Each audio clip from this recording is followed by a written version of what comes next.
بسم الله الرحمن الرحيم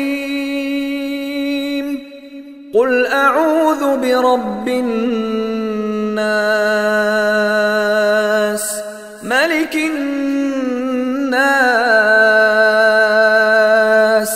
إله الناس